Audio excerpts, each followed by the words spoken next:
दोस्तों, स्वागत है आपका हमारे चैनल आर.के. वर्मा में। दोस्तों, गंगाराम पटेल और बुलाखीदास नाई ने सब सामान ठीक किया और अजमेर की ओर प्रस्थान किया। रास्ते में अनेकों वन पर्वत शोभा दे रहे थे। भीलवाड़ा इत्यादि देखते हुए वह अजमेर में पहुँचे। अजमेर नगर कभी मेवाड़ राज्य की राजधानी थी। पूरा नगर पहाड़ी से घिरा हुआ है और इसमें बड़े बड़े अच्छे सुंदर रमणीक स्थान हैं।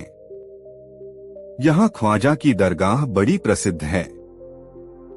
अनाह सागर और फाई सागर यहाँ के शाही तालाब हैं, जहाँ प्रातः और सायंकाल हजारों स्त्री पुरुषों की भीड़ रहती है। पृथ्वीराज के पुराने किले के अवशेष हैं। तारागढ़ उसी का एक भाग है, जहां अनंतपाल की बाबरी आदि प्रसिद्ध स्थान और अढ़ाई दिन का झोपड़ा आदि ऐतिहासिक भवन हैं। हनुमान मंदिर तथा दौलत बाग अनाह सागर के पास है, जहां दर्शकों की भीड़ बनी रहती है। आंतर नागफनी तथा झरनेश्वर यहाँ पहाड़ों के ऊपर अच्छे रमणीक स्थान हैं, जहां अधिकांश साधु संत आकर ठहरते हैं। भाटा बाबरी में ही चंद्रभाट का पृथ्वीराज के समय का मंदिर है। बुलाखी और गंगाराम शाम के समय आकर इस भाटा बाबरी पर ठहरे। गंगाराम ने बुलाखी को खाने का सामान लाने को रुपए दिए। बुलाखी नगर में सामान खरीदने के लिए गया। सामान खरीद कर वापस आ रहा तो उसके मन में आया कि झरनेश्वर महादेव के भी दर्शन करता चलूं। झरनेश्वर महादेव पहाड़ के ऊपर हैं। यहाँ पहाड़ों में से एक झरना है, किंतु उसका फिर आगे यह पता नहीं चलता कि उसका पानी कहाँ चला जाता है। उस झरने को पक्का बनाकर एक कुएं का रूप दे दिया गया है। इसका पानी कभी समाप्त नहीं होता। वहाँ अनेकों संत महात्मा रहते हैं तथा महंत लोग आते जाते हैं। सब उसी झरने के पानी का प्रयोग करते हैं। बुलाखी ने जाकर झरनेश्वर महादेव के दर्शन किए। जब वह नीचे उतरकर झरने के पास आया तो देखा कि दो चार महात्मा तो तथा कुछ और आदमी वहां खड़े हुए हैं। उनके बीच में एक स्त्री तथा एक पुरुष भी है। वह स्त्री हाथ में जल लेकर उस पुरुष से संकल्प कर रही है। जो ही स्त्री ने संकल्प करके पृथ्वी पर जल डाला, उसी समय उसकी मृत्यु हो गई। यह देखकर वहां के देखने वाले सभी लोगों को आश्चर्य हुआ। वह भी अपने मन में आश्चर्य कर रहा था कि संकल्प करने से इस स्त्री की मृत्यु क्यों हो गई। वह गंगाराम पटेल के पास आया और बोला, अब राम राम लो, मैं अपने घर जा रहा हूँ। गंगाराम कहने लगे, बुलाखी, एक दो दिन में तो हम घर पहुंच जाएंगे। तुमने कोई अनोखी बात देखी होगी तो रोज की भांति खाना बना खाकर सोते समय तुम्हें उसका उत्तर दूंगा। पटेल जी खाना खाकर जब आराम करने लगे तो बुलाखी ने हुक्का ताजी भर के सामने रखा और वह हुक्का पीने लगे। सब कामों से निश्चिंत होकर वह पटेल जी के पांव दबाने लगा। तो उन्होंने बुलाखी से कहा कि अब बताओ कि आज तुमने ऐसी क्या अजीब बात देखी है। तब सब घटना सुनाकर बुलाखी ने कहा, अब आप कृपा करके बताएं कि संकल्प करते ही वह स्त्री क्यों मर गई। बुलाखी ने हुंकारा भरने की हामी भरी तो पटेल जी ने भी बात कहना शुरू किया। गंगाराम पटेल बोले, सुनो, एक गांव में रामनाथ नाम का एक ब्राह्मण रहता था। उसकी पत्नी का नाम सरस्वती था। रामनाथ के बड़े भाई उससे अलग रहते थे। रामनाथ के कोई संतान नहीं थी, वह दो ही प्राणी थे। संतान का अभाव उन्हें बहुत खटकता था। रामनाथ अपनी पत्नी से बहुत प्रेम करता था। वह उसे एक क्षण को भी अकेला छोड़ने को तैयार नहीं था। एक दिन स्त्री रामनाथ से कहने लगी, दोहा, सब सुख ईश्वर ने दया, दई नहीं संतान। प्राणनाथ संतान बिन होता दुहख महान। पार परोसी उगते वह कहे निपुती मोय। सुनकर उनकी बात को शर्म आवती मोय। अपनी पत्नी की इस प्रकार दुखपूर्ण बातें सुनकर रामनाथ कहने लगा, दोहा, जो कुछु लिखी लिलार में मेंट सके न कोई, करम गति जग में प्रबल पछताए का होय। भाग्य में संतान नहीं है तो चाहे कुछ भी उपाय करो संतान का सुख नहीं होगा। अपने मन में भगवान का ध्यान धर धैर्य धारण करो। सरस्वती कहने लगी कि भगवान ने धन तो दे ही रखा है, हम तुम दो ही प्राणी हैं, चलो अब तीर्थ यात्रा करें। शायद वहां किसी संत महात्मा के दर्शन हो जाएं और उनके आशीर्वाद से ही संतान का सुख मिल जाए। इतनी सुनकर रामनाथ कहने लगा, दोहा, हे प्यारी स्वीकार है उत्तम तेरा विचार, तीर्थ करने के लिए हो जा अब तैयार। अगले ही दिन सरस्वती ने यात्रा का सब सामान, नकद रुपया आदि संभाल कर रख लिया और दोनों तीर्थ यात्रा को चल दिए। उन्होंने बहुत से तीर्थ स्थानों में दर्शन एवं स्नान किया। शाम को किसी साधु के आश्रम पर वे ठहरे और वहां सत्संग करते थे। इस प्रकार उनके चित्त को बड़ी शांति मिलती थी। एक दिन की बात है कि वे दोनों वृंदावन में यमुना के तट पर स्नान करके भजन ध्यान में बैठ गए। कुछ देर बाद ठहरने के स्थान का ध्यान आया तो जंगल में वहां से 2 मील के लगभग एक महात्मा का आश्रम बताया था। वहां जाने का विचार उन दोनों ने किया। गर्मी का महीना था, धूप भी तेज पड़ रही थी। वह दोनों लगभग 1 मील ही चले होंगे कि दोनों के कपड़े पसीने से भीग गए।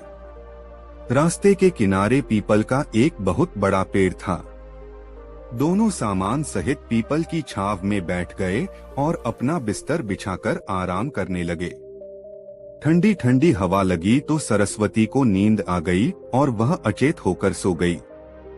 रामनाथ को भी झपकी सी आ गई थी, परंतु जैसे ही उसकी आंख खुली तो उसने देखा कि एक काला सांप सरस्वती के पैर में काटकर पीपल की जड़ में घुस गया।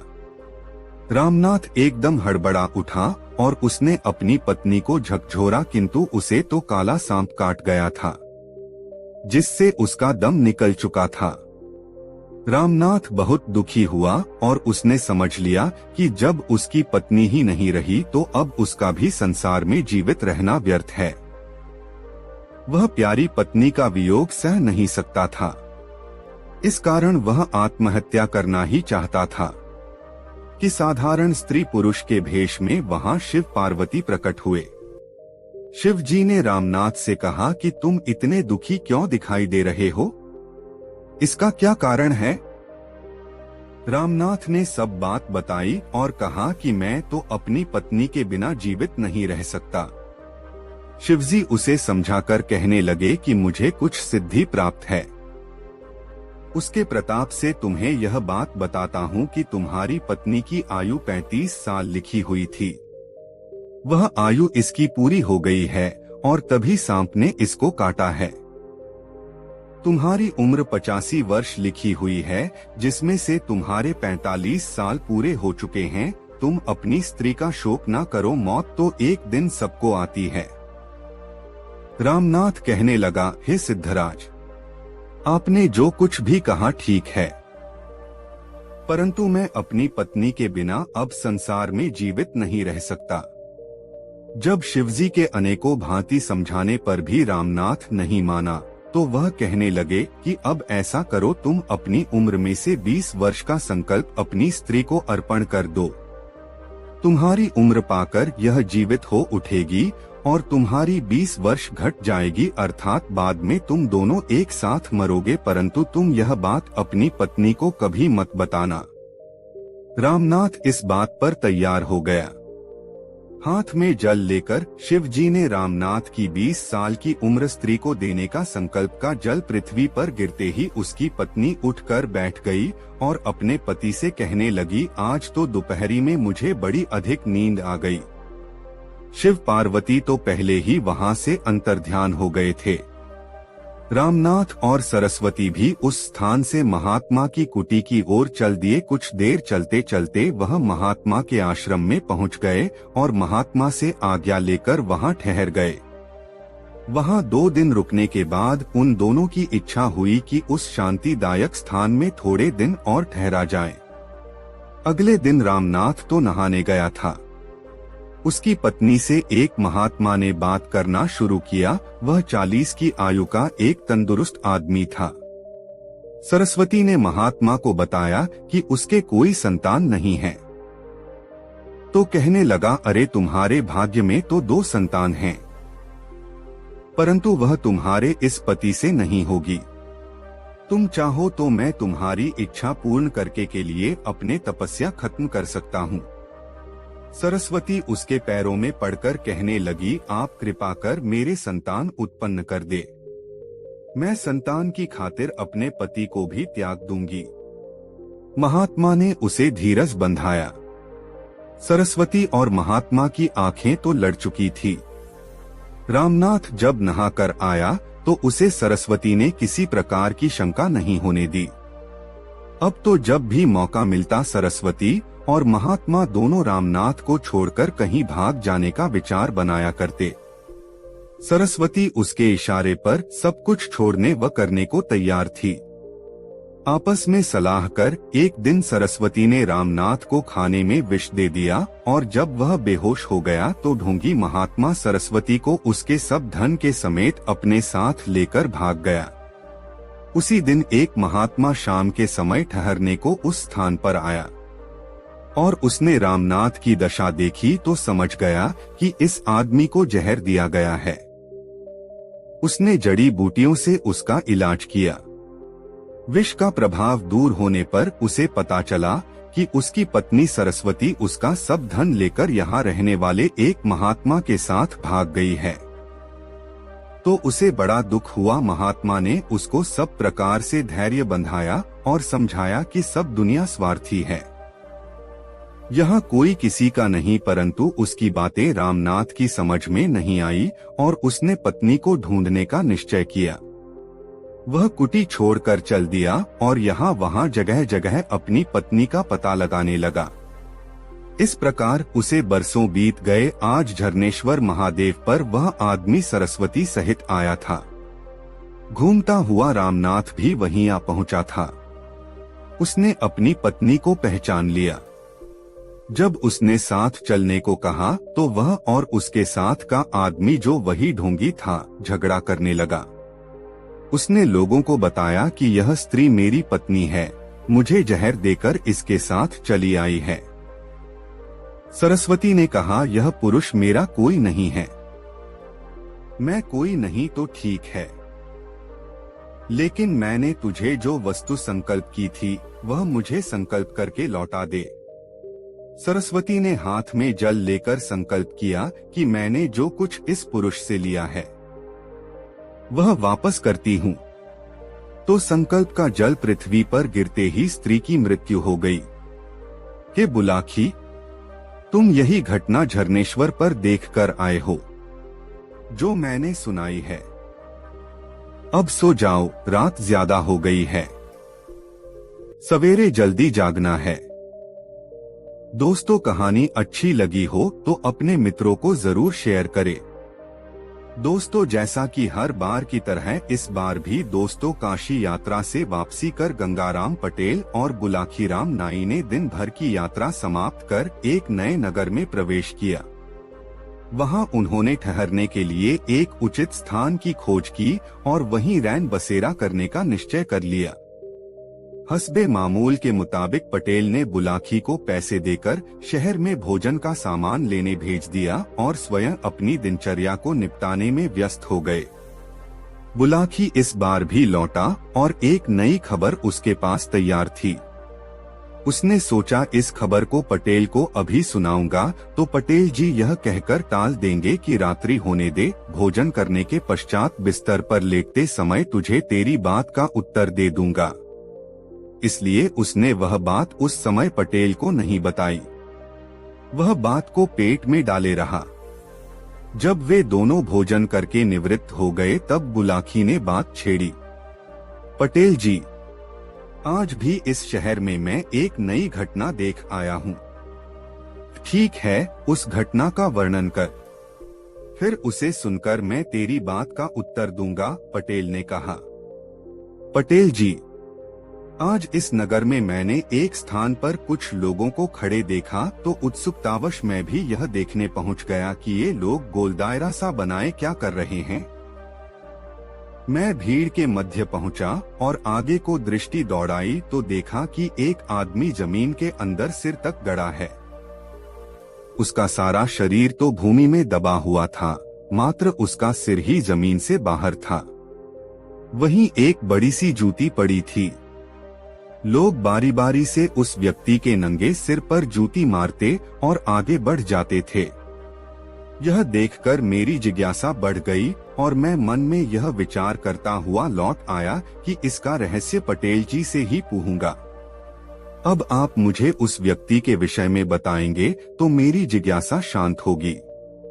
बुलाखी, तेरी जिज्ञासा मैं अवश्य शांत करूंगा, लेकिन तुम कहानी के बीच बीच में हुकारा जरूर देते रहना ताकि मुझे लगे कि तू ध्यान और दिलचस्पी से सारी कहानी सुन रहा है, पटेल ने कहा।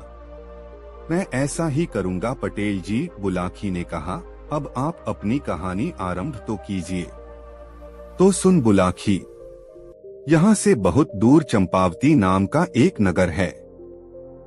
उस नगर पर राजा चंद्रदत्त का अधिकार था। चंद्रदत्त के पिता की कुछ ही समय पहले मृत्यु हुई थी। जब चंद्रदत्त राजगद्दी पर बैठा तो वह प्रजा के कल्याण के लिए नई नई योजनाएं सोचने लगा। लेकिन कहावत है कि मेरे मन कछु और है, साईं के मन कछु और। राजा जब तक प्रजा के हित में उन योजनाओं को अमली जामा पहनाता, नगर में एक महामारी फूट पड़ी। उस महामारी से सैकड़ों लोग नित्य ही कालकवलित होने लगे। हालत ऐसी हो गई कि जब घर वाले घर के मृत व्यक्ति को श्मशान में दाह कर वापस लौटते तो उन्हें घर में दूसरी लाश तैयार मिलती। यह स्थिति देखकर नगरवासी घर बार छोड़कर दूसरे राज्यों में भागने लगे। पूरे राजमहल में सिर्फ राजा ही अकेला रह गया। तब उसने सोचा था कि मैं अकेला ही यहाँ रहकर क्या करूँगा। प्रजा ही नहीं रही तो राजा कैसा। एक दिन वह भी कुछ धन अपने साथ लेकर वह नगर छोड़ आया। वह एक सामान्य नागरिक की तरह कई राज्यों में घूमता रहा, फिर इस नगर में आ गया। इतने दिन तक दूसरे राज्यों में घूमते रहने के कारण जो धन वह अपने साथ लाया था सब खर्च हो गया। अब उसे चिंता हुई जीविका कमाने की। राजा चंद्रदत्त खूब हृष्ट पुष्ट नौजवान था। अस्त्र शस्त्र चलाने में वह निपुण था। जब वह यहाँ के राज दरबार में नौकरी पाने की इच्छा से राजा के सम्मुख पेश हुआ तो राजा ने पहली ही नजर में उसके अंदर छिपी हुई प्रतिभा की पहचान कर ली और उसे अपने अंगरक्षक की नौकरी दे दी। तब से चंद्रदत्त रात दिन अपने स्वामी की सुरक्षा का ध्यान रखने लगा। बुलाखी, एक दिन जब चंद्रदत्त रात के समय राजा के महल में पहरा दे रहा था तो उसने महल के बाहर से किसी स्त्री के रोने की आवाज सुनी। वह स्त्री बड़े करुण स्वर में विलाप कर रही थी। उसका वेदना से भरा स्वर सुनकर चंद्रदत्त से रहा नहीं गया। उसने अपने स्थान पर एक अन्य प्रहरी को खड़ा किया और महल से बाहर निकलकर उस दिशा में चल पड़ा जहां से रोने की आवाज आ रही थी। कुछ आगे चलकर उसने देखा कि सरोवर के किनारे एक बेहद रूपवान स्त्री बैठी विलाप कर रही है। चंद्रदत्त ने निकट पहुंचकर उस स्त्री से पूछा, हे देवी, तुम कौन हो और रात्रि के इस प्रहर में यहाँ निर्जन स्थान में बैठी रो क्यों रही हो?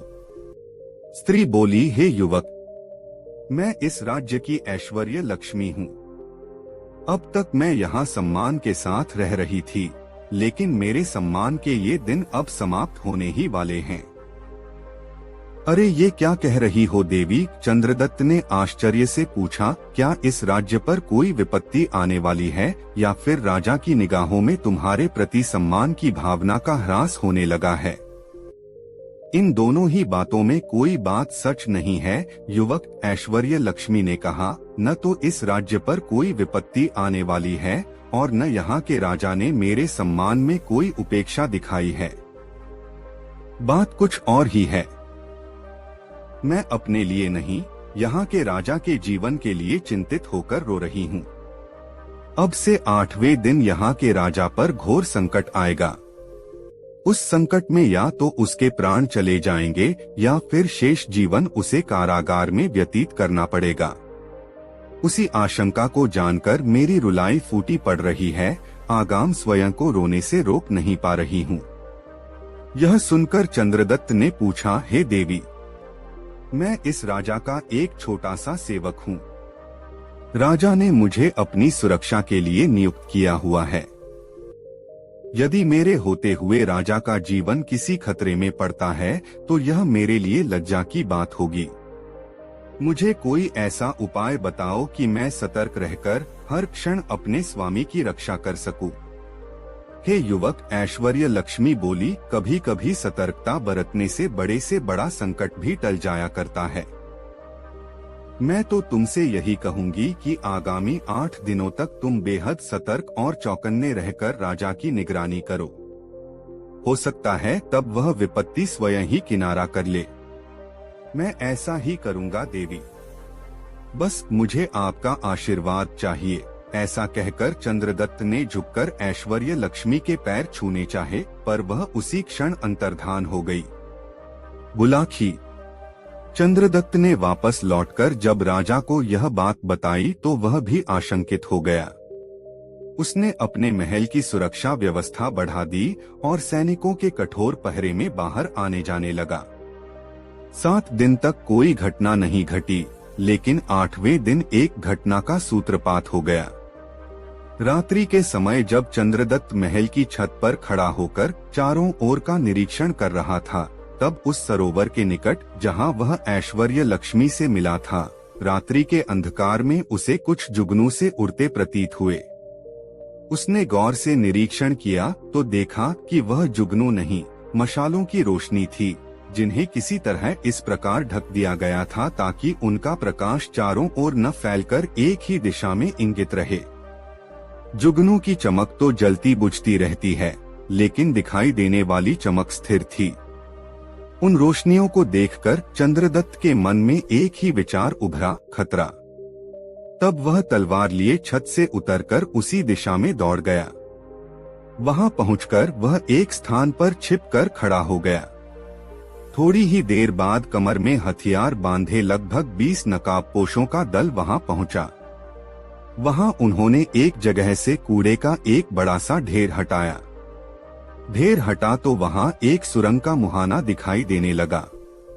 तब वह नकाबपोश एक एक करके उस सुरंग में उतरते चले गए। जब वह नकाबपोश सुरंग में कुछ आगे बढ़ गए तो चंद्रदत्त भी पीछे से सुरंग में उतर गया और दूर रहकर मशालों की मध्यम रोशनी में रास्ता तलाशता उनके पीछे पीछे चल पड़ा। बुलाखी राम। उस सुरंग का मुख सीधे राजा के कक्ष में ही खुलता था। स्वयं राजा को भी इस सुरंग के विषय में कुछ पता नहीं था, किंतु उसके शत्रु न जाने कैसे उस सुरंग के विषय में जान गए थे। बहरहाल 20 नकाबपोश सुरंग के दरवाजे पर पहुंचे। वहां उन्होंने कोई पत्थर हटाकर सुरंग का द्वार खोला और एक एक करके राजा के कक्ष में पहुंच गए। उनके पीछे पीछे चंद्रदत्त भी सुरंग के मुख के पास पहुंच गया, किंतु उसने राजा के कक्ष में घुसने का कोई प्रयास नहीं किया, अपितु उसी स्थान पर उन नकाबपोशों के लौटने की प्रतीक्षा करने लगा। नकाबपोशों ने बड़ी आसानी से राजा को काबू में कर लिया। राजा गहरी नींद में था। सोते में ही राजा को दबोचकर नकाबपोशों ने उसके हाथ पांव रस्सियों से बांध दिए और उसके मुंह में कपड़ा ठूंस दिया ताकि वह चिल्ला न सके। बाहर पहरे पर नियुक्त किसी भी प्रहरी को इस घटना की भनक तक न मिली। नकाबपोश जैसे आए थे उसी तरह एक एक करके सुरंग में उतरने लगे।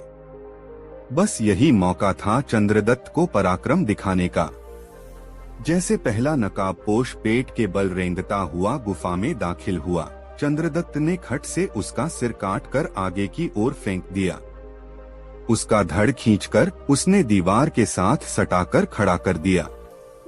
इसी तरह उसने 19 नकाबपोश काट डाले। अब अंतिम नकाबपोश की बारी आई। एक साथ 2 आदमी गुफा में जा नहीं सकते थे। इसलिए उस नकाबपोश ने पहले बंधन में बंधे राजा को आगे खिसकाया। फिर वह स्वयं भी सुरंग में पेट के बल दाखिल होने लगा। चंद्रदत्त ने राजा को अंदर खींचकर उसे एक किनारे बैठाया और फिर तैयार होकर खड़ा हो गया। लेकिन इस बार उसने अंतिम आदमी पर अपनी तलवार न उठाई वरन बलपूर्वक उस पर अधिकार कर लिया। उसने राजा के बंधन खोलकर उसी रस्सी से नकाबपोश को जकड़ दिया। फिर पहले उसने राजा को अपने कक्ष में भेजा और बाद में उस नकाबपोश को लाश की तरह घसीटता हुआ अंदर ले आया। अंदर लाकर जब उस नकाबपोश के चेहरे से नकाब हटाई गई तो उसका चेहरा देखकर दोनों की ही आंखें आश्चर्य से फटी की फटी रह गईं। जानते हो बुलाकी, वह नकाबपोश कौन था? वह नकाबपोश था राजा का रक्षा मंत्री। राजा उस मंत्री पर अपने प्रधानमंत्री से भी ज्यादा भरोसा करता था। राजा ने तब उसके अपराध के लिए दंड नियत कर दिया। उसने आदेश प्रसारित कराया कि इस विश्वासघाती मंत्री को जमीन में गाड़ दिया जाए, सिर्फ इसका सिर जमीन से बाहर रहे और जो भी व्यक्ति उस मंत्री के पास से गुजरे वह एक जूती उस एहसान फरामोश के सिर में जरूर मारे। सोहे बुलाकी, आज तू जिस दृश्य को देखकर आया है वह उसी समय का है। नगरवासी अपने राजा की आज्ञा के अनुसार उस नमकहराम मंत्री के पास जाते हैं और एक जूती उसके सिर में मारकर आगे बढ़ जाते हैं। कहानी समाप्त कर पटेल ने बुलाकी से पूछा, बुलाकी राम, अब तो तुम्हारी शंका का समाधान हो गया ना? हाँ पटेल जी, अब मेरी शंका का निवारण हो गया। अब आप भी सोइए और मैं भी सोने की कोशिश करता हूँ। कुछ देर बाद दोनों ही सो गए। निद्रा देवी उन पर हावी हो गई थी। दोस्तों, गंगाराम पटेल और बुलाकीराम नाई की यह मजेदार कहानी आपको कैसी लगी कमेंट में जरूर बताएं। दोस्तों, प्रातःकाल गंगाराम और बुलाकी ने सुबह उठकर अपना शौचादि नित्य कर्म किया और नित्य की भांति नाश्ता कर अपना सब सामान संभाला और मारवाड़ से उन्होंने मेवाड़ की ओर प्रस्थान किया। मेवाड़ राज्य राजधानी राज्यों में अति प्रसिद्ध राज्य है। यहाँ एक समय राणा वंश का राज्य था। इस क्षेत्र में पर्वत अधिक है। यहाँ रास्ता कंकरीला तथा पथरीला है। यहाँ सबसे प्रसिद्ध नगर चित्तौड़ है, जो कि कभी राज्य की राजधानी था।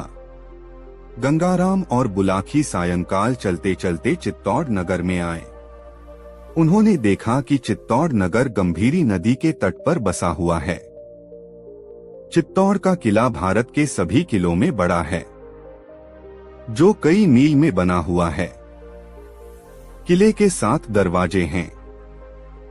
पांडव पोल, भैरव पोल, हनुमान पोल, गणेश पोल, नारेला, लक्ष्मण द्वार तथा राम द्वार है। 7वां दरवाजा ही राम द्वार है। यहीं से किले के अंदर प्रवेश करते हैं। किले के भीतर पद्मिनी का महल, रतन सिंह का महल, फतेह सिंह का महल, शिव मंदिर, काली मंदिर, मीराबाई का मंदिर, जैन मंदिर, विजय स्तंभ तथा 4 भुजा आदि के प्रसिद्ध मंदिर तथा कुछ बावड़ी और कुंड आदि है। सब स्थानों को देखने के बाद वह दोनों गंभीरी नदी के तट पर एक बड़े वृक्ष के नीचे ठहरे। यहाँ और बहुत से यात्री भी ठहरे हुए थे। गंगाराम ने बुलाकी को सामान खरीदने को रुपए दे दिए। वह खाने का सामान लेने के लिए शहर में आया।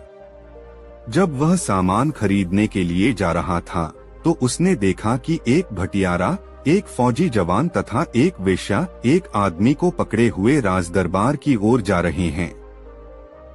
यह तीनों कह रहे थे कि यह आदमी बड़ा ठग है, इसने हम सबको ठगा है।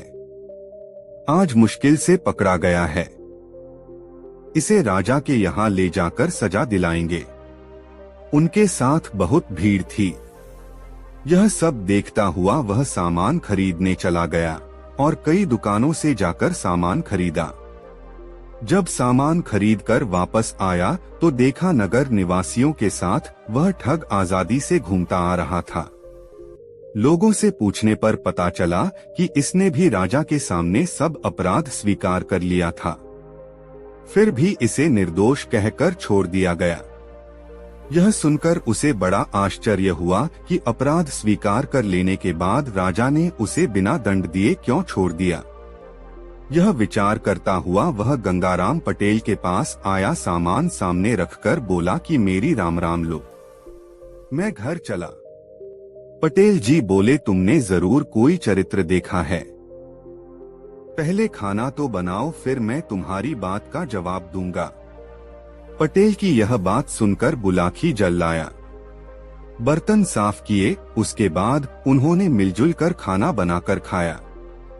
फिर बुलाकी ने पटेल जी का बिस्तर लगा दिया, हुक्का ताजी करके उनके सामने रखा। जब तक पटेल जी हुक्का पीकर आराम करने लगे, तब तक बुलाकी ने बर्तन साफ कर सब सामान संभाल कर रखा। फिर वह पटेल जी के पैर दबाने लगा और पटेल जी से बोला, आपने मेरी बात का उत्तर देने को कहा था, तो अब उत्तर दीजिए। जब पटेल जी ने कहा कि पहले अपनी आज की देखी हुई अजूबी बात तो सुनाओ। बुलाकी की सारी बात सुनकर गंगाराम पटेल बोले कि मैं बात कहूँ तो तुम हुकारा देते रहना। पटेल जी बोले, सुनो, एक जाट बहुत गरीब हो गया था। उसके पास जब कुछ नहीं रहा तो वह अपनी टूटी हंडिया और थोड़े से चावल बांधकर अपने घर से चल दिया। चलते चलते एक सराय में जाकर ठहरा और भटियारी से कहा कि हमारे यह चावल हमारी हंडिया में ही बनाना, मैं जब तक घूम कर आ रहा हूँ। भटियारी ने उस छोटी सी हंडिया में चावल पकने रख दिए। वह आदमी कहीं बाहर नहीं गया, उसी के घर में छिपकर बैठ गया और भटियारी को छुपे छुपे देखता रहा। जब चावल पक गए तो भटियारी का लड़का बोला, थोड़े चावल मुझे दे दो। भटियारी ने 2 चम्मच चावल उसे खाने को दे दिए। थोड़ी देर बाद दूसरा लड़का आया, उसने भी भटियारी से चावल मांगे। भटियारी ने 2 चम्मच चावल उसे भी दे दिए। वह भी खाकर चला गया। वह आदमी यह सब देखता रहा, फिर निकलकर बाहर आया और भटियारी से चावल खाने को मांगे। भटियारी ने उसकी हंडिया उसके सामने लाकर रख दी। उसने हंडिया को कान से लगाया और बोला, अरे चुप भी हो जा। भटियारी ने बस 2-2 चम्मच चावल अपने दोनों लड़कों को ही तो दिए हैं, ज्यादा तो नहीं दिए। इतना कहकर हंडिया में से चावल प्लेट में रखकर खा लिए। जब वह चावल खा चुका तो भटियारी बोली कि तुम यह क्या कर रहे थे। भटियारी ने दोनों लड़कों को 2-2 चम्मच चावल दिए। इतनी सुनकर वह आदमी बोला, दोहा, हंडिया जादू की भरी, कहती है सब हाल। चोरी सारी कान में, बतलाती तत्काल। जब उस आदमी की यह सुनी तो भटियारी ने सोचा कि यह हंडिया तो वास्तव में जादू की है। मैंने जो चावल निकाले वह इसने बता दिए, मेरे यहाँ तो अधिक चोरी होती है। अगर यह हंडिया मुझे मिल जाए तो मैं चोरी का पता लगा लिया करूंगी। ऐसा विचार कर वह कहने लगी, दोहा, हंडिया दे दे, यह मुझे होए बड़ा एहसान। इसकी कीमत अभी मैं नकद करूं भुगतान।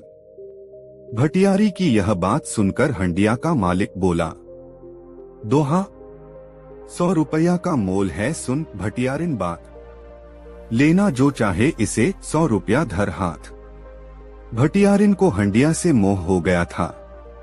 उसने 100 चांदी के रुपए लाकर उसे दिए और हंडिया अपने हाथ में ले ली। वह आदमी 100 रुपए लेकर वहां से बड़ी जल्दी चला गया। इतने में ही भटियारी का पति आया तो भटियारी ने उसे हंडिया दिखाई और कहा कि यह 100 रुपए में खरीदी है। भटियारिन की बात सुनकर भटियारे को क्रोध हो गया और बोला, यह फूटी हंडिया 100 की बताती है। उसने उठाकर वह हंडिया जमीन पर दे मारी तो वह टुकड़े टुकड़े हो गई। उस भटियारी ने उसे चोरी बताने वाली करामात बताई तो भटियारा बोला, वह कोई ठग था जो तुझे 100 रुपए में फूटी हंडिया देकर ठग ले गया है। अब मैं जाता हूँ, उसे पकड़कर रुपए वसूल कर लूंगा। यह कहकर भटियारा लाठी ले लोगों के बताए हुए रास्ते पर उस ठग की तलाश में जंगल की ओर चल दिया। ठग 100 रुपए लेकर जंगल के रास्ते जा रहा था कि एक रीछ ने उसे देखा और रीछ उसके पीछे दौड़ा। वह भागकर एक पेड़ की ओट में हो गया। पेड़ के दूसरी ओर से रीछ ने उसे पकड़ने को अपने हाथ बढ़ाए, परंतु उस आदमी ने रीछ के दोनों हाथ पकड़ लिए। बीच में ही पेड़ था। रीछ और वह आदमी पेड़ के चारों ओर घूम रहे थे। वह आदमी सोचता था कि यदि मैं रीछ के हाथ छोड़ दूंगा तो रीछ अवश्य मुझे मार डालेगा। इतने में उसकी अंटी से 20 रुपए निकलकर पेड़ के इधर उधर गिर गए। उसी समय घोड़े पर सवार एक फौजी जवान उधर से निकला। उसने रीछ और उस आदमी को पेड़ के चारों ओर घूमते देखा तो वह समझ गया कि रीछ इसे मार डालेगा। यह विचार कर उसने अपनी बंदूक रीछ को मारने को उठाई। यह देखकर आदमी बोला, दोहा, रीछ पालतू तू है मेरा, सुनो लगाकर कान। मनमानी देता है रकम, देखो स्वयं प्रमाण। यह रुपया अकेले में निकालता है। तुमको आया हुआ देखकर इसने रुपया देना बंद कर दिया है। अब तक तो मैं सैकड़ों रुपया पैदा कर लेता। घोड़े के सवार ने जब यह बात सुनी और 20 रुपए पड़े भी देखे तो उसने समझा कि वास्तव में रीछ करामाती है। रुपया इसके पेट में भरे हैं। अगर यह मुझे मिल जाए तो मैं मनमानी रकम कमा लूं। यह विचार कर कहने लगा, दोहा, मुझको दे दे रीछ यह, मैं बतलाऊं तोय। रुपए की है इस समय बहुत जरूरत मोय। उस आदमी ने जब घुड़सवार की यह बात सुनी तो कहने लगा कि यदि तुम रीछ चाहते हो तो 400 रुपए और अपना घोड़ा मुझे दे दो। मैं तुम्हें रीछ के हाथ पकड़ा दूंगा। मेरे चले जाने के बाद जितना रुपया चाहो तो रीछ से निकलवा लेना। हाँ, जो यह 20 रुपए जमीन पर पड़े हैं इन्हें भी मैं ले जाऊंगा। सवार के पास 300 रुपए थे। कहने लगा कि मेरे पास सिर्फ 300 रुपए हैं, तुम मुझे रीछ दे दो। उसने घुड़सवार की बात मान ली। फौजी ने घोड़े से उतरकर 300 रुपए जमीन पर रख दिए और उसने रीछ के हाथ कसकर पकड़ लिए। उस आदमी ने रीछ को छोड़ने के बाद 300 रुपए और 20 रुपए जो जमीन पर पड़े थे उठाए और घोड़े पर चढ़कर भाग गया। अब फौजी जवान रीछ के हाथ पकड़े पेड़ के चारों ओर घूम रहा था। जब रीछ से 1 रुपया भी ना निकला तो वह अपनी भूल पर पछताया। अगर रीछ को छोड़ता है तो रीछ उसे मार डालेगा। इस कारण वह उसके हाथ पकड़े पेड़ के चारों ओर घूमता रहा। इतने में वह भटियारा बोला, वह आदमी जो तुम्हारा घोड़ा और रुपया ले गया बड़ा ठग है। हमारे यहाँ 100 रुपए में फूटी हंडिया दे आया है। तुम यह तो सोचो कि रीछ के पेट में रुपया कहाँ से आए। यह कहकर उसने अपनी लाठी से रीछ को मार डाला और फौजी के प्राण बचाए। अब वह भटियारा तथा फौजी दोनों उसको पकड़ने के लिए घोड़े के पांव के निशान देखते हुए चल दिए। उधर वह ठग घोड़े पर सवार होकर दूसरे शहर में शाम के समय एक तवायफ के यहाँ सराय में जा ठहरा। उसने घोड़े को 2 सेर दाना खिलाया और तवायफ से कहा, तुम सुबह मेरे घोड़े की लीद मत फिंकवाना। उसने 4 बजे रात को उठकर घोड़े की लीद में 200 रुपए मिला दिए और सवेरे उठकर तवायफ के सामने पानी मांगकर लीद को धोना शुरू किया। उसमें से 200 रुपए जो उसने मिलाए थे सो निकाल लिए और बोला, यह मेरा घोड़ा करामाती है। देखो तुम्हारे सामने मैंने इसे 2 सेर दाना खिलाया था। इसने लीद में से 200 रुपए दिए। इसे जितने सेर दाना खिलाता हूँ उतने ही सैकड़ा रुपया लीद के साथ निकालता है। यह सुनकर तवायफ को लालच आ गया और कहने लगी, यह घोड़ा मुझे दे दो और जो कुछ चाहो तो ले लो। तवायफ के बहुत विनय करने पर 1000 रुपए लेकर उसने वह घोड़ा दे दिया और चला गया। तवायफ ने सोचा कि 1000 रुपए एक ही दिन में वसूल कर लूं। इसलिए उसने घोड़े को 10 सेर दाना खिला दिया, जिसे खाकर घोड़े का पेट फूल गया और वह मर गया। वह मरा हुआ घोड़ा सराय के दरवाजे पर पड़ा हुआ था। उधर से भटियारा और फौजी निकले। फौजी ने अपना घोड़ा पहचाना और भटियारे से बोला, मेरा घोड़ा तो यहाँ मरा पड़ा है, ठग भी यहीं कहीं होगा।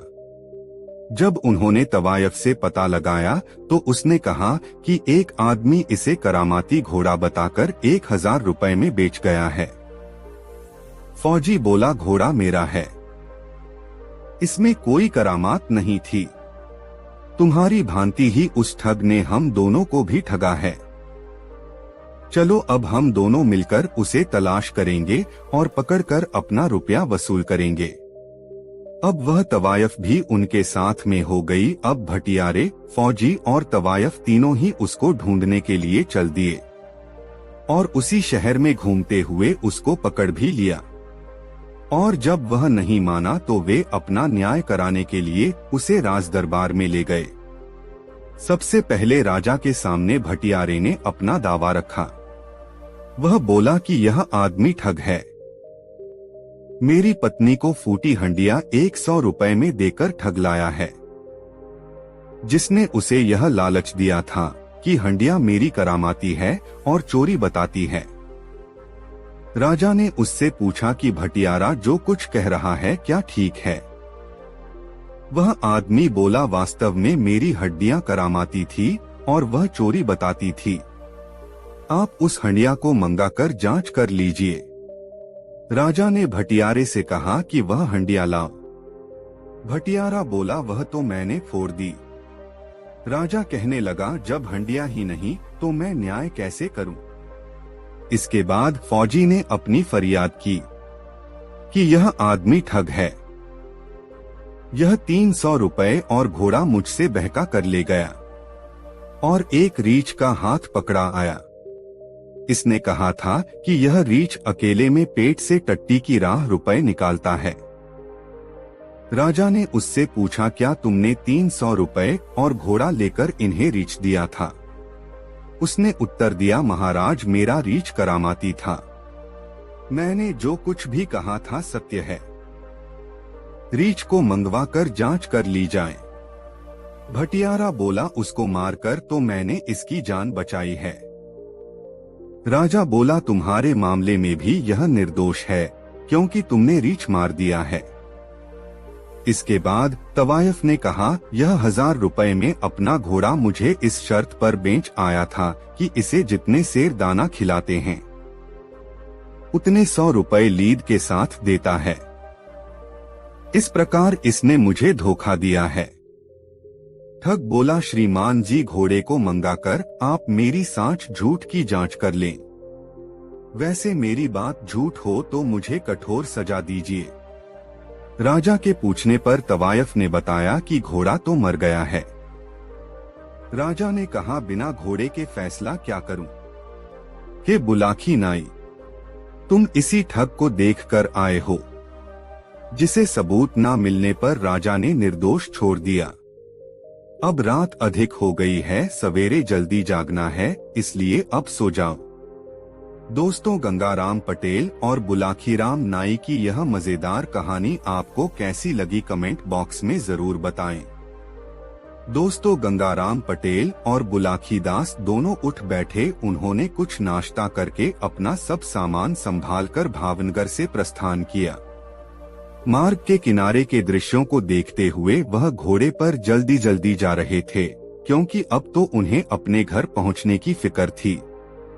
जहां प्यास लगती थी वहां कुएं से जल खींचकर पानी पी लिया करते थे।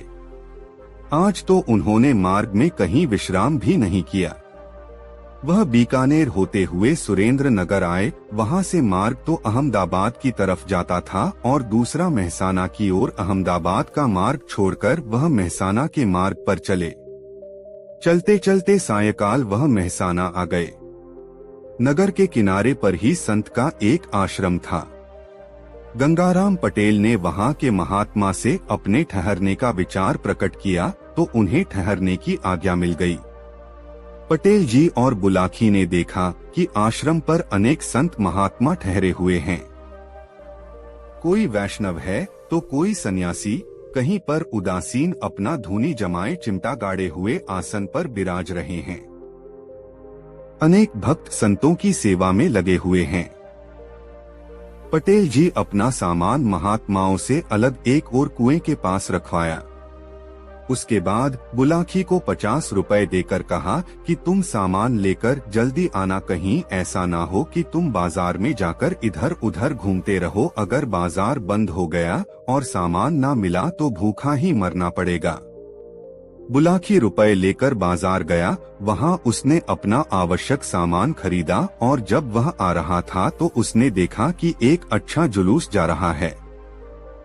लोगों से पूछने पर पता चला है कि वह राजा के राजगुरु हैं। कभी कभी यहाँ राजा के महल में इसी भांति जुलूस के साथ धूमधाम से आते रहते हैं। बुलाकी ने देखा राजगुरु बहुमूल्य वस्त्र पहने हुए हैं, साथ में बाजे बज रहे हैं।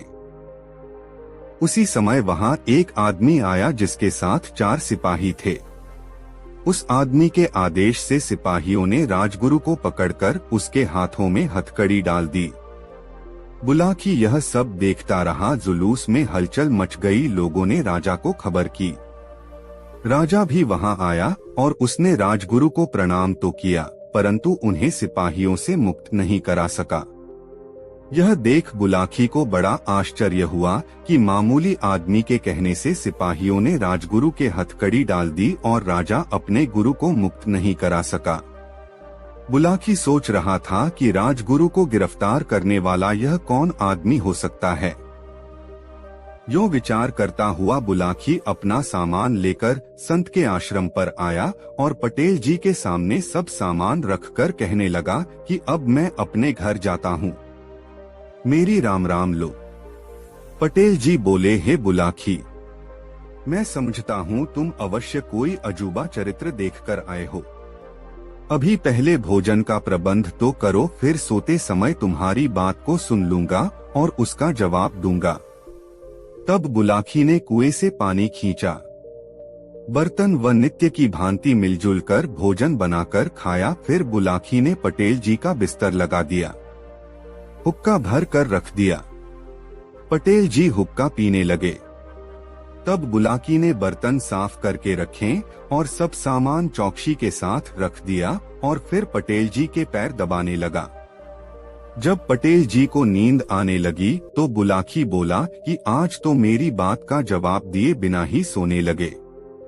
इतनी सुनकर पटेल जी कहने लगे, मैं थक गया था, इसलिए नींद आने लगी, मुझे तुम्हारी बात का ध्यान नहीं रहा था। खैर अब जल्दी बताओ कि तुमने आज क्या देखा। तब बुलाकी ने बाजार में जुलूस देखने और उसके बाद राजगुरु की गिरफ्तारी की बात बताई और अंत में बोला, है पटेल जी, मुझे यह आश्चर्य हुआ कि राजा की तो शक्ति सबसे बड़ी होती है। राजगुरु राजा के भी पूज्य हैं, तो ऐसा क्या कारण है कि राजगुरु को एक मामूली आदमी ने गिरफ्तार करा दिया और राजा यह सब कुछ देखता ही रहा। बुलाकी दास नाई की बात सुनकर गंगाराम पटेल बोले, हे बुलाकी, तुम नित्य की भांति हुंकारा देते जाना, तभी मैं अपनी बात को सुनाऊंगा। बुलाकी को समझाकर गंगाराम पटेल ने बात करनी शुरू की और वह हुंकारा देने लगा। पटेल जी बोले, हे बुलाकी, अब मैं तुम्हारी शंका का निवारण कर रहा हूँ। सुनो, एक नगर में एक पुरुष अपनी पत्नी सहित रहता था। वह अपने परिवार में पति पत्नी 2 ही प्राणी थे। एक दिन प्रातः काल पत्नी सोते से जागकर पति से कहने लगी, दोहा, सोवत में सपनों लखों, सुनो नाथ चितलाए। भिक्षा मांगने को गयो, एक भिखारी आए। भिक्षुक को जब मैं गई, उठकर भिक्षा दें। उंगली बासे छू गई, हृदय भई बेचैन। मेरे पतिव्रत धर्म पर आए गई है आँच। उंगली मेरी काट दो, तुम्हें बताओ साँच। अपनी पत्नी की इस प्रकार की बात सुनकर उसका पति बोला कि दोहा, भीख भिखारी को दई, सपने में सुकुमारी। उंगली बासे छू गई, तो का भयो बिगारी। अरे यह तो सपने की बात है। अगर सपने में किसी भिखारी को भीख देने पर उंगली छू गई तो इसमें कोई पाप नहीं है, ना तेरे पतिव्रत धर्म पर ही कुछ आँच आती है।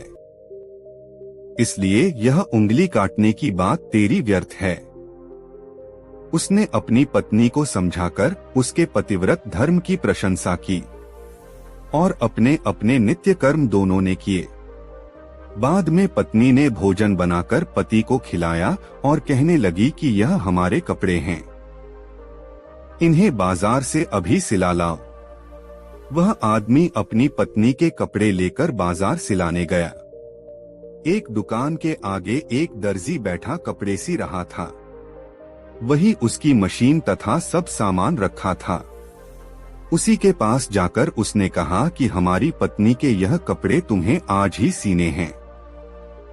दर्जी ने वह कपड़ा उससे ले लिया और दिए हुए नाप के अनुसार कपड़ा उसी समय काट दिया और बचा कपड़ा व कपड़े की कतरन देकर बोला, दोहा कपड़ा यह लो, प्रथम तुम घर रखाओ जाए, कपड़े तब मैं सीऊंगा, सुन लो कान लगाए। यहाँ ईमानदारी का काम है। मैं किसी की कतरन भी अपने यहाँ नहीं रहने देता। इतनी बात दर्जी की सुनकर वह पुरुष कहने लगा, दोहा कपड़े तुम सी दो मेरे, सुनो लगाकर कान, कतरन रखने से कोई कहे ना तुम्हें बेईमान। लेकिन दर्जी बोला, भाई मैंने अपना नियम ऐसा ही बना लिया है कि मैं अपने यहाँ किसी की कतरन नहीं रखता, पहले उसे घर रखकर आओ तभी कपड़े सिलूंगा। बहुत समझाने से भी दर्जी नहीं माना तो वह आदमी कतरन लेकर अपने घर को चल दिया और मन में विचार करने लगा कि यह दर्जी तो मेरी पत्नी से भी अधिक धर्मात्मा है। देखो यह तो कतरन भी नहीं रखता। ऐसा विचार था हुआ वह जब घर लौटकर अपने घर आया तो देखा कि उसकी पत्नी घर पर नहीं है। वह घर की नकदी, अपने कपड़े और जेवर लेकर कहीं चली गई है। बक्सों के ताले खुले पड़े हैं। यह देखकर वह आश्चर्य में पड़ गया और सोचने लगा कि मेरी पत्नी का पति धर्म की अधिक बातें बनाना ढूंढ निकला। सवेरे तो कह रही थी कि सपने में भिखारी को भीख देने में उंगली छू गई और वह उंगली अपवित्र हो गई है। इसे काट दो। मैं समझा कि बहुत पतिव्रता है, परंतु देखो तो वह सब कपड़े, जेवर और नकद रुपया लेकर भाग गई। दर्जी उससे भी अधिक ईमानदार बन रहा है। उसने कतरन भी अपने पास नहीं रखी। जब मेरी पत्नी इतनी धर्म की बात करने वाली होकर भाग गई तो मुझे ऐसा लगता है कि इतना ईमानदार वह दर्जी भी वहां नहीं होगा। यह विचार कर वह बाजार को वापस गया। वहां आकर क्या देखता है कि ना वहां दर्जी है, ना उसकी मशीन है और ना कोई कपड़े। अब तो वह अपने मन में विचार करने लगा कि यह दुनिया भी कितनी अजीब है। मैंने जहां जहां अत्यधिक सच्चाई देखी, वहां पर अधिक बेईमानी और बुराई ही पाई। मेरी पत्नी पतिव्रत होने का इतना पाखंड दिखाती थी और वह भाग गई। दर्जी इतना ईमानदार बन रहा था कि किसी की कतरन भी रखना मंजूर ना था। वह सब कपड़ा ही लेकर भाग गया। खैर हुआ सो हुआ। अब इतना ज्ञान अवश्य हो गया है कि अब मैं किसी भी आडंबर वाले पर विश्वास नहीं करूंगा। जो अधिक दिखावे की बात करते हैं वही अधिक बेईमान हैं। यह विचार करता वह अपने घर चला आया। पत्नी के बिना उसने घर में बड़ी मुश्किल से रात काटी। सवेरे उठकर उसने सोचा कि अब यहाँ रहना ठीक नहीं। अब मोहल्ले के लोगों को पता चलेगा कि मेरी पत्नी भाग गई है तो वह लोग मेरी हंसी करेंगे। उसने अपने मकान में ताला लगाया और सोचा कि कहीं परदेश में चलकर नौकरी करनी चाहिए। घूमता हुआ वह एक राजा के यहाँ पहुँचा और अपनी नौकरी की इच्छा प्रकट की। राजा उन दिनों अपने मन में एक कारण से परेशान रहता था। बात यह थी कि राजा के नगर से बालक चोरी हो जाते थे और बहुत प्रयत्न करने पर भी बालकों को चुराने वाला पकड़ा नहीं गया था। राजा ने उस आदमी को बालकों के चोर को पकड़ने के लिए नौकर रख लिया। वह आदमी राजा से बोला कि 4 सिपाही मेरी आज्ञा पालन करने को मुझे दिए जाएं और मैं जिसे बताऊं उसे गिरफ्तार कर लें। राजा ने ऐसा ही किया। उसे नौकरी करते हुए कई महीने हो गए। आज जब राजगुरु की सवारी आई तो वह आदमी भी सिपाहियों सहित वहां था। उसने देखा कि राजगुरु बहुमूल्य वस्त्र पहने हैं, इत्रों की सुगंध आ रही है, गाजे बाजे बज रहे हैं। यह देखकर वह आदमी विचार करने लगा कि राजा के गुरु का तो राजा सहित सभी लोग सम्मान करते हैं, फिर इन्हें इतना आडंबर दिखाने की क्या आवश्यकता। अधिक आडंबर देखकर मुझे मालूम होता है कि मेरी पत्नी और दर्जी के समान यह भी पूरे बेईमान होंगे। मेरा विश्वास है कि यही बालकों को चुराने वाले भी हैं। ऐसा विचार कर उसने सिपाहियों को आदेश दिया कि यही बालकों के चोर हैं, इसलिए सिपाहियों इन्हें गिरफ्तार कर लो। जब राजा को समाचार ज्ञात हुआ तो वहां आकर उसने गुरु को प्रणाम किया। बालक पकड़ने की जांच कराई तो वहां नगर से बहुत से चोरी हुए बच्चे पाए गए। बात यह पता लगी थी कि जब राजगुरु धूमधाम से आते थे तो लौटती बार कुछ बालकों की चोरी कराकर अपने आश्रम ले जाते थे। राजगुरु होने के कारण राजा या कोई अन्य पुरुष उन पर संदेह भी नहीं कर पाता था कि गुरु बालकों के चोर होंगे। जिन लोगों के बालक राजगुरु के आश्रम पर मिले वे लोग उन्हें वहां से अपने साथ में ले आए। राजा ने उस आदमी को बुलाकर कहा, मैं तुमसे प्रसन्न हूँ कि तुमने बालकों के चोर का पता लगा लिया, परंतु यह बताओ कि राजगुरु पर तो कोई बालकों को चुराने का संदेह भी नहीं कर सकता था, परंतु तुमने उन्हें किस प्रकार चोर माना। तब वह आदमी कहने लगा कि आज की दुनिया में मेरा अनुभव है कि जिसका अधिक आडंबर देखो उसी को अधिक बेईमान समझो। इसके बाद उसने राजा को आप बीती घटनाओं को सुनाया, जिसे सुनकर राजा ने उसे बहुत सम्मान दिया। गंगाराम पटेल बोले कि हे बुलाकी, तुम यही घटना आज देखकर आए हो। अब मैंने तुम्हारा सब आश्चर्य दूर कर दिया है। रात भी अधिक हो गई है, सवेरे जल्दी उठना है, इस कारण तुम सो जाओ। दोस्तों, जब बुलाकी नाई ने गंगाराम पटेल के साथ द्वारिका, सुदामापुरी, सोमनाथ, मालिका तीर्थ तथा सत्ताधार आदि के दर्शन कर लिए और लौटने का विचार किया तो गंगाराम पटेल कहने लगे, दोहा होता है ना हर जगह आना बारंबार, आए हैं तो देख लें चल कर के गिरना। गंगाराम पटेल जी की इतनी बात सुनकर बुलाखीदास नाई कहने लगा, है पटेल जी, यह बात तो मैं भी आपसे कहने वाला ही था, क्योंकि दोहा सुन रखा गिरनार है अतिशय शोभा खान, गुफा अनेकन है वहाँ संतन के स्थान, दर्शन वहाँ के किए से दूर हो तो सब पा, इस कारण चलकर वहाँ दर्शन की जाए। आपस में ऐसी सलाह मिलाकर बुलाकी नाई ने सब सामान तैयार किया और अपना प्रस्थान गिरनार को किया। चलते चलते वह नरसी जी की पावन जन्मभूमि जूनागढ़ में पहुंच गए। वहां उन्होंने दामोदर कुंड में स्नान किया।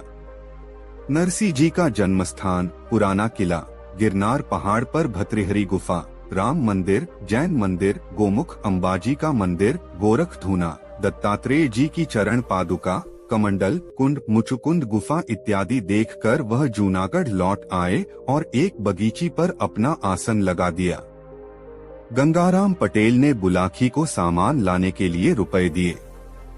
बुलाकी बाजार को गया और वहां से अपना सामान खरीदकर बगीची की ओर आ ही रहा था तो शहर के बाहर उसने एक स्वच्छ तालाब पानी से भरा हुआ देखा।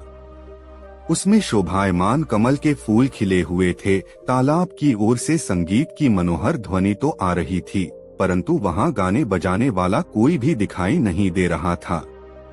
बुलाकी को बड़ा आश्चर्य हुआ और वह सामान लेकर सीधा बगीची पर आया और अनमना सा बैठ गया। बोला, मुझे घर जाना होगा। बुलाकी नाई की बात सुनकर गंगाराम पटेल ने कहा कि अरे, अब तो हम अपने घर को ही लौटेंगे। पहले भोजन बनाओ, खाओ, फिर रोज की भांति आज भी सोते समय तुम्हारी समस्या का निदान कर तुम्हें संतुष्ट कर लूंगा। तब बुलाकी नाई पानी भरकर लाया, बर्तन साफ किए, फिर चूल्हा जलाकर खाना बनाया और खाया। बुलाकी ने पटेल जी का बिस्तर लगाकर हुक्का भर के रख दिया। सब सामान ठीक प्रकार से रखकर बुलाकी पटेल जी के पांव दबाने लगा। तब पटेल जी ने मुस्कुराते हुए कहा, भाई बुलाकी, आज तुम जो अनोखी बात देखकर आए हो वह मुझे बताओ। बुलाकी नाई कहने लगा कि आज मैं जब खाने पीने का सामान लेकर वापस आ रहा था तो रास्ते में शहर के बाहर एक विशाल तालाब देखा था जो स्वच्छ जल से भरा हुआ था। उसमें सुंदर सुहाने कमल खिल रहे थे। कुछ लोग नौका विहार कर रहे थे। उस तालाब की ओर से गाने बजाने की बड़ी मनोहर ध्वनि सुनाई दे रही थी, परंतु वहाँ कोई गाने बजाने वाला दिखाई नहीं दे रहा था। ना वहाँ कोई ऐसा स्थान ही था जहाँ गाना बजाना हो सकता है। यह देखकर मुझे बड़ा आश्चर्य हुआ। आप कृपा करके बताएं कि यह कौन सा तालाब है। गंगाराम पटेल कहने लगे, एक ब्राह्मण था जिसका विवाह नहीं हुआ था। उसने मन में विचार किया कि भगवान ने अच्छा ही किया जो कि मैं गृहस्थी की सब बाधाओं से दूर हूँ। तब मुझे परलोक सुधारना चाहिए। वह अपना घर छोड़कर निकल पड़ा और महात्मा हो गया। उसने बहुत कठोर तप किया, किसी भी सांसारिक वस्तु पर ध्यान न देकर सदैव भगवान में लीन रहने लगा। कई कई दिन निराहार उपवास किए और पानी के सहारे ही अपना जीवन निर्वाह किया। उसकी इस कठिन तपस्या से इंद्र का सिंहासन हिलने लगा। इंद्र भयभीत हो गए और नारद जी से कहने लगे कि हे मुनिदेव, क्या कारण है कि आज मेरा सिंहासन चल रहा है। देवराज की यह बात सुनकर नारद जी कहने लगे, दोहा, एक तपस्वी तप करे जूनागढ़ दरमियान, तप से सिंहासन हिला सत्य करूं बखान। पूरन तप वह जो करे लीजे आप विचार, इंद्रासन पर आके कर ले वह अधिकार। देव ऋषि की बात सुनकर इंद्र चिंतित हुए और नारद जी से बोले, दोहा, मुझसे जो मुनिदेव यह सिंहासन छिन जाए, बात बिगड़ जाए सभी, अब कछु करो उपाय। इंद्रदेव की बात सुनकर नारद जी कहने लगे कि आप कुछ उपाय करें। साहस खोने से कोई लाभ नहीं। उनके जाने के पश्चात इंद्र ने विचार किया कि किसी अप्सरा को बुलाकर उस तपस्वी के पास भेजा जाए तो उसका तप भंग करेगी। अप्सरा के प्रेम में आसक्त होकर तप से विमुख हो वह तपस्वी अप्सरा के साथ विहार करने लगेगा तो उसकी शक्ति क्षीण हो जाएगी। इस प्रकार विचार करके इंद्रदेव ने एक अति चतुर अप्सरा को बुलाकर कहा, जूनागढ़ में एक तपस्वी तपस्या कर रहा है जिससे मेरा सिंहासन ही हिल गया है। अब तुम अपने समाज सहित वहां जाओ और उस तपस्वी को मोहित करके उसको सबसे भ्रष्ट करो। इंद्रदेव के कहे अनुसार अप्सरा अपने समाज सहित उस स्थान पर आई जहां तपस्वी तपस्या कर रहा था। उसने अपनी माया से एक सुंदर उपवन और एक विस्तृत सुंदर सरोवर की रचना की जिसमें सुंदर कमल के फूल खिले हुए थे और भंवरे गुंजन कर रहे थे। इसके बाद उस सुंदर उपवन में अपने साथियों के सहित अप्सरा ने संगीत आरंभ किया था, जिन्होंने नाना प्रकार के साज बजाए। अप्सरा ने पंचम स्वर में मन को मोहने वाली रागिनी गाई तो सारा उपवन गूंज उठा और जो तपस्वी समाधि लगाए बैठा था उसकी समाधि टूट गई और उसका ध्यान और अप्सरा के संगीत की ओर गया। वह तपस्वी अपना आसन छोड़कर उधर को चल दिया जिधर से अप्सरा के गाने की मधुर आवाज आ रही थी। जब तपस्वी अप्सरा के निकट पहुंचा तो अप्सरा ने उसको कनखियों से देखा। अब उसने और भी अधिक मधुर गायन से उसके चित्त को अपनी ओर आकर्षित किया, जिसके बाद तपस्वी भगवान का ध्यान करना बिल्कुल भूल गया और उस अप्सरा के वशीभूत हो कहने लगा, कुंडली, बतला दे तू कौन है हे मृगनैनी नारी। भूला मैं जब तब सभी तेरी छटा निहारी, तेरी छटा निहारी हृदय में मैं अपने हर्षाया। सुन तेरा संगीत यहाँ तक आसन से आया, एक बार फिर मुझे रागिनी मधुर सुना दे। आई है किस लिए यहाँ पर तू बतला दे। तपस्वी की इतनी बात सुनकर अप्सरा कहने लगी, कुंडली, आई हूँ स्वर्गलोक से, सुन तपस्वी चितलाए। सेवा करने आपकी स्वामी दिया पठाए।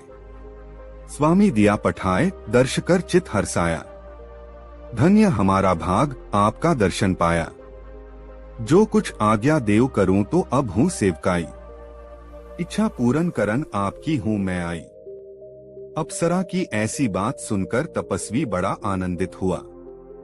बोला, मैंने अब तक संसार में तुम्हारे समान सुंदर स्त्री नहीं देखी और न कोई ऐसा सुरीला संगीत सुना है।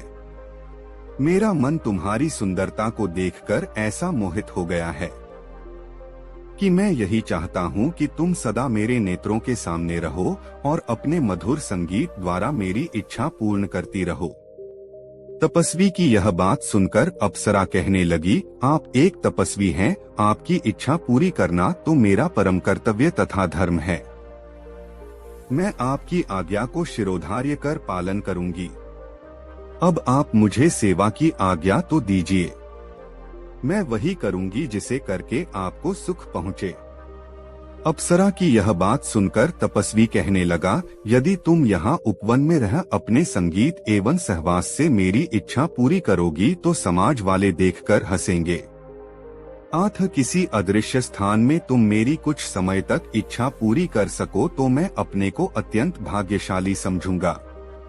अप्सरा ने यह बात सुनी तो समझ गई कि अब तो तपस्वी मेरे वश में है। इससे अपने बिगाड़ का कुछ भय नहीं और अब मैं आसानी से इंद्रदेव का कार्य पूरा कर सकूंगी। वह कहने लगी, मैं कोई साधारण स्त्री नहीं हूँ, स्वर्गलोक की रहने वाली हूँ। अब तक मैं किसी पुरुष पर मोहित नहीं हुई हूँ और न किसी के साथ विहार ही किया है। यदि आप सदैव मेरे साथ विहार करने का प्रण करें तो मैं आपकी इच्छा पूरी कर सकती हूँ, नहीं तो अपने स्थान को चली जाऊंगी। अप्सरा की इतनी बात सुनकर तपस्वी बोला कि मेरी भी यही इच्छा है जो तुम्हारी है। मेरा भी विवाह नहीं हुआ और ना मैंने अब तक किसी स्त्री पर दृष्टि डाली है। मेरी इच्छा है कि मेरा तुमसे आजीवन विहार होता रहे तो अच्छा है। इतनी सुनकर अप्सरा कहने लगी कि ऐसा सुख तो आप जैसे बड़े तपस्वी जनों को ही प्राप्त हो सकता है, सबको नहीं। अब मैं आप जैसी इच्छा कर रहे हैं वैसा ही सदैव करूंगी।